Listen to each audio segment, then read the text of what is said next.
Selamat sore pemirsa, demikian tadi berita pilihan iNews Sore bersama saya Nadia Valeri. Kita awali iNews Sore hari ini dengan informasi. Legislator PDI Perjuangan mencecar Menteri Koperasi Budi Aris Setiadi atas pernyataannya terkait partai mitra judi online di Senayan. Ia meminta Budi Ari tak memfitnah PDI Perjuangan jika sedang merasa panik. Tenang ya Pak ya. Tapi kalau tenang jangan fitnah sana sini Pak. Jangan fitnah partai kami Pak. Ini nggak bagus, Pak.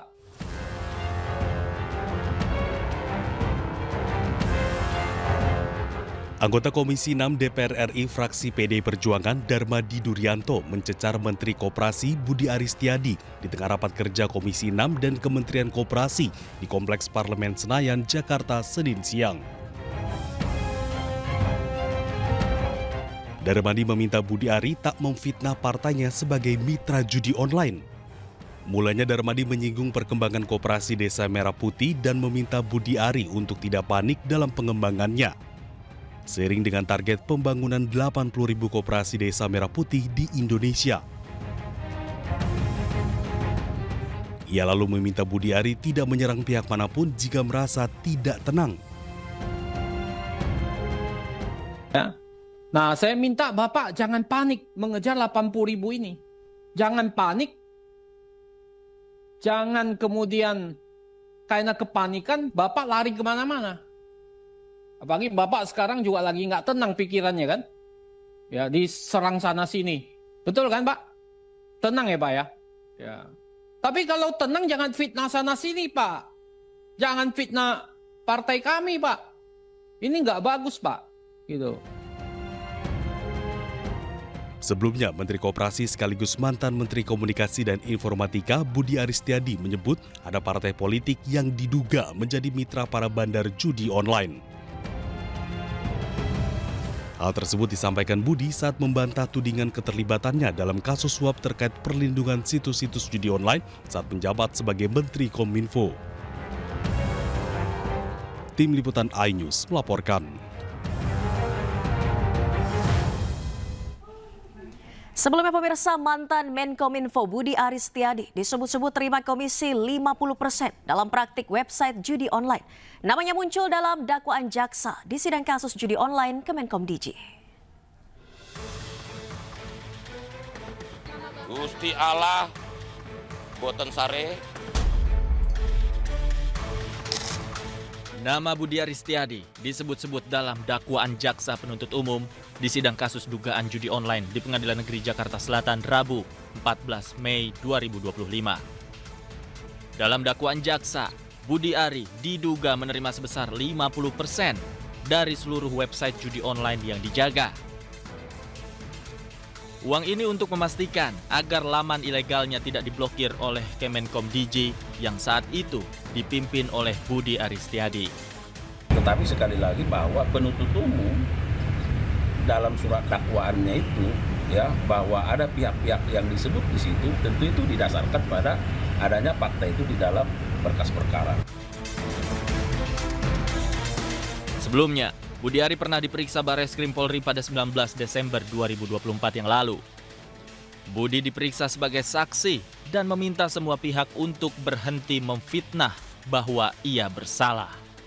Bahkan, Budi Ari enggan merespon pertanyaan awak media dengan menyebut Tuhan tidak tidur dalam bahasa Jawa, yakni Gusti Allah boten sare. Nanti aja, enggak. Nanti ketenggelam. Gusti Allah boten sare, Tuhan tidak pernah tidur. Selesai. Sebelumnya polisi berhasil membongkar kasus judi online yang melibatkan 11 orang pegawai aktif Kementerian Komunikasi dan Digital. Sidang perkara Komdigi sendiri sudah digelar pada Rabu 14 Mei 2025 lalu dengan agenda pembacaan dakwaan atas 4 orang terdakwa. Hingga kini ada 3 orang yang masih buron dalam kasus ini. Tim Liputan iNews melaporkan. Beralih ke informasi lainnya pemirsa, BNN menyita 2 ton narkoba jenis sabu di Batam, Kepulauan Riau. Kepala BNN Komjen Pol Martinus Huko menyebut kasus ini merupakan pengungkapan terbesar dalam sejarah kasus narkotika di Indonesia.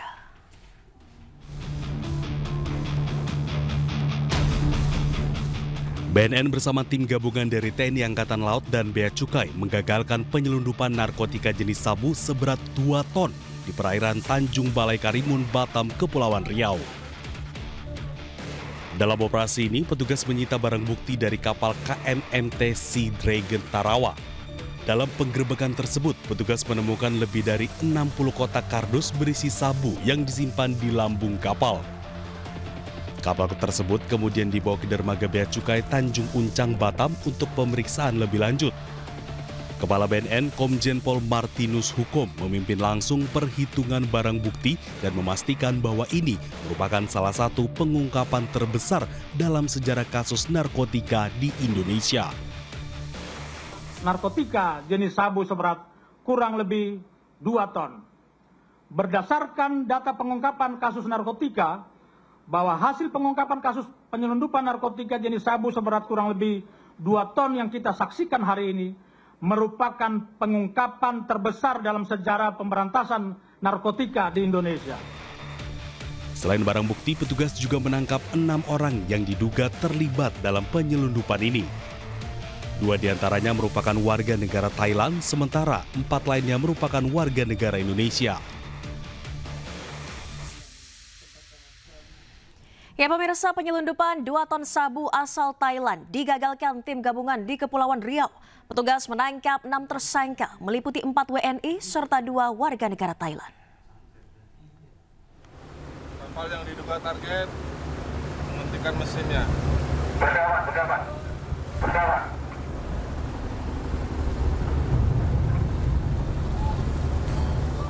Petugas gabungan pemberantasan narkoba yang terdiri atas BNN RI, TNI, Bea Cukai, dan Polri menggagalkan penyelundupan 2 ton sabu menggunakan kapal motor Sea Dragon Tarawa dari Thailand ke perairan Kepulauan Riau.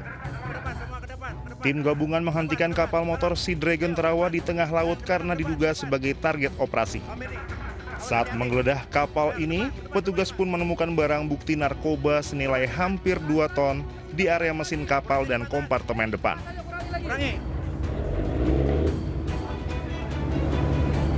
Ayo, depan. Dalam pengungkapan kasus ini, 6 tersangka ditangkap terdiri atas 4 WNI serta 2 warga negara Thailand. Para tersangka terancam maksimal hukuman mati atau pidana seumur hidup. Hati-hati. Izin Komandan, ini TSK kita pindahkan ke kapal BC. Operasi tim gabungan ini menyelamatkan 8 juta jiwa anak bangsa dari potensi penyalahgunaan narkotika dan mencegah potensi perputaran uang di masyarakat untuk pembelian narkotika kurang lebih 5 triliun rupiah. Kapal berhasil kita kuasai. Tim Liputan iNews melaporkan.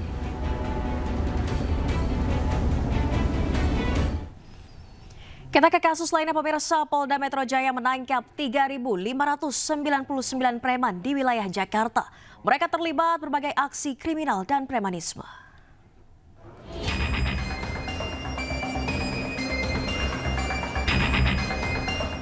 .599 orang diamankan Polda Metro Jaya selama 15 hari operasi Brantas Jaya. Mereka diamankan lantaran terlibat berbagai aksi premanisme di wilayah Jakarta. Dari seluruh preman yang ditangkap, beberapa di antaranya dibina dan ratusan lainnya ditetapkan sebagai tersangka. Dalam operasi Brantas Jaya 2025, Polda Metro Jaya total menangani 251 kasus. Terkait aksi premanisme berkedok ormas, Polda Metro Jaya mengamankan 56 orang. Dari pelaksanaan operasi dapat kita targetkan beberapa pelaku-pelaku premanisme dalam berbagai bentuk yang sifatnya premanisme yang dilakukan secara perorangan, premanisme yang berkedok organisasi masyarakat, premanisme berkedok debt collector, dan geng motor yang mengakibatkan timbulnya tawuran. Polda Metro Jaya berkomitmen menindak seluruh aksi premanisme di wilayah hukum Polda Metro Jaya.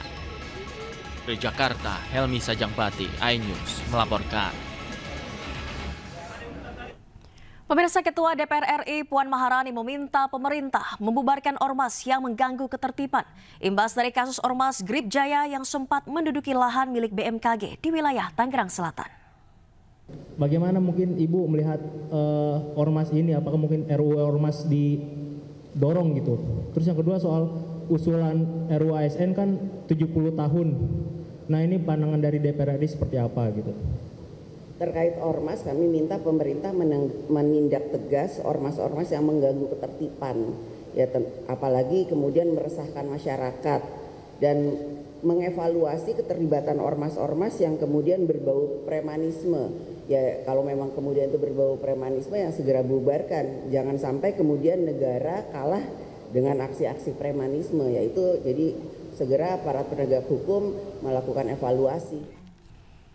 Beralih ke informasi lainnya, pemirsa, warung ayam goreng Widuran yang berlokasi di Solo, Jawa Tengah viral karena diduga melakukan penipuan dengan mengklaim sebagai produk halal. Wali Kota Solo Respati Ardi langsung melakukan sidak ke warung ayam goreng Widuran dan menutup warung tersebut.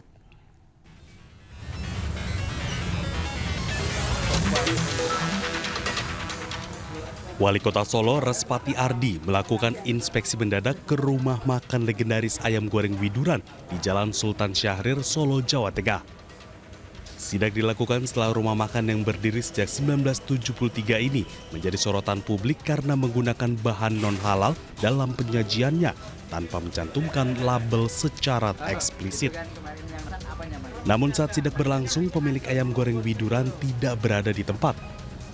Respati ditemui langsung para karyawan dan sempat menghubungi pemilik melalui sambungan telepon. Restoran diminta tutup sementara hingga proses asesmen rampung.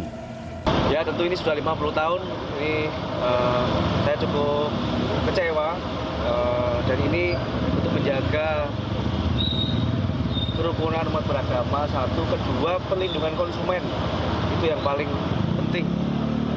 Konsumen itu dilindungi haknya untuk mengetahui barang apa yang dijual sesuai dengan keterangan yang ada. Mas Wali tadi sempat telepon juga sama pemilik ya, Mas Wali? Ya, saya telepon Terus bagaimana Mas Wali? Ya, saya sampaikan, ya demi kebaikan bersama bersedia menutup. Sebagian pelanggan baru kecewa dan baru menyadari status non-halal setelah membaca pemberitaan dan komentar warganet. Ya, sangat kecewa tentu ya. Saya pernah beli beberapa kali di sini, tapi dulu sama ngajak pejabat juga kan. Kecewa sekali. Sejak kapan, teman? Mungkin sudah setahun lalu. Tahun yang lalu ya? 2 tahun lalu. Dulu sering bahkan beli nasi box juga untuk hidangan untuk tamu-tamu. Bersama kremes ya? Iya, pakai kremes. Belum nggak ada tulisannya. Kita nggak tahu kalau itu apa, minyak babi. Sebelumnya warung ayam goreng Widuran yang berlokasi di Solo viral karena diduga melakukan penipuan dengan mengklaim sebagai produk halal. Karyawan restoran menginformasi label non-halal baru dipasang beberapa hari terakhir setelah muncul banyak komplain dari pelanggan.